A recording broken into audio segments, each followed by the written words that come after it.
এখন দেশজুড়ে আলোচনার কেন্দ্রবিন্দুতে নবম জাতীয় পে স্কেল। সকাল থেকে রাজধানীর বিভিন্ন স্থানে দেখা যায় কর্মচারীদের ছোট ছোট সমাবেশ, হাতে প্ল্যাকার্ড, মুখে স্লোগান। তাদের দাবি একটাই, নতুন পে স্কেল দ্রুত বাস্তবায়ন করতে হবে। নবম পে স্কেলের সর্বশেষ আপডেট পেতে চ্যানেলটি সাবস্ক্রাইব করে রাখুন আর ভিডিওটি সম্পূর্ণ দেখতে থাকুন। ক্রমবর্ধমান বাজার দর আর দৈনন্দিন ব্যয়ের চাপে আগের বেতনে জীবনযাপন প্রায় অসম্ভব হয়ে উঠেছে। তাই তারা চাইছেন ন্যায্য সমাধান। কর্মচারীদের ভিড়ের এক পাশে দাঁড়িয়ে এক সরকারি দফতরের কর্মী বললেন, আমরা কোনো বাড়তি সুবিধা চাই না, শুধু ন্যায্য হিসেবটাই চাই। পরিবারের চাহিদা মেটাতে গিয়ে আমাদের অবস্থা টানাটানিতে পৌঁছেছে। আরেকজন যোগ করলেন, প্রতিশ্রুতি আমরা বহুবার শুনেছি, এবার চাই বাস্তবায়নের নিশ্চিত তারিখ। এমন উত্তেজনাকর মুহূর্তে প্রধান উপদেষ্টার ঘোষণা আসে।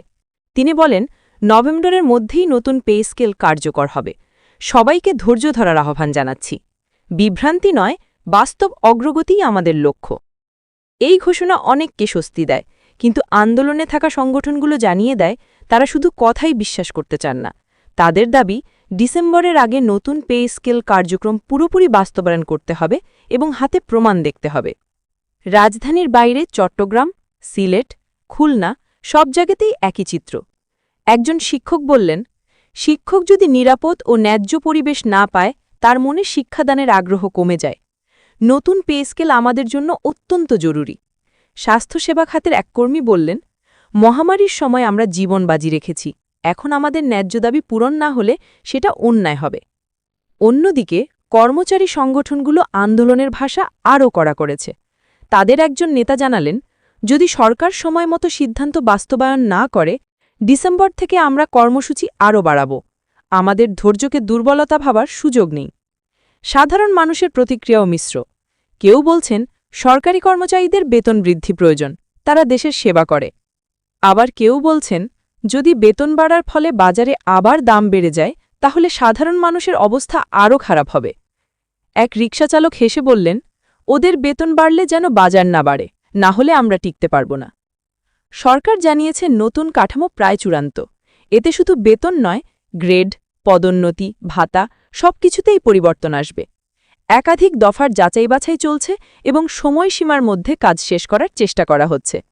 তবে প্রশ্ন থেকে যায়, সমস্ত প্রক্রিয়া কি সত্যিই নভেম্বরের মধ্যেই শেষ করা সম্ভব? আলোচনার দুই দিকেই যুক্তি আছে। কর্মচারীদের দাবি ন্যায্য, তারা তাদের জীবিকার নিরাপত্তা চান। সরকারেরও বাস্তব সমস্যা আছে, বাজেট ব্যবস্থাপনা আর অর্থনৈতিক ভারসাম্য রাখার চাপ।